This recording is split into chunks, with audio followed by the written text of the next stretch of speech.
আজ থেকে ১০০ বছর পর ক্যালেন্ডারের পাতায় যখন ২১২৪ সাল, আমাদের প্রায় প্রত্যেকের দেহ তখন মাটির নিচে, অস্তিত্ব তখন রুহের জগতে। ইতিমধ্যে ফেলে যাওয়া আমাদের সেই সুন্দর বাড়িটা হয়তো পরবর্তী প্রজন্ম ভোগ করছে। পছন্দের কাপড়গুলো ব্যাকডেটেড হয়ে গেছে। শখের গাড়িটা হয়তো অন্য কেউ চালাচ্ছে, আর আমায় খুব কম জনই স্মরণে রেখেছে, হয়তো হয়তো কেউ ভাবেও না।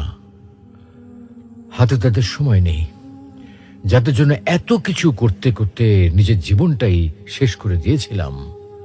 আচ্ছা আচ্ছা, বাস্তবতার এই জীবনে আপনি আপনার দাদার দাদাকে কতবার স্মরণ করেন? আপনার দাদির কথা আপনি কখনো কি আপনার মনে পড়ে?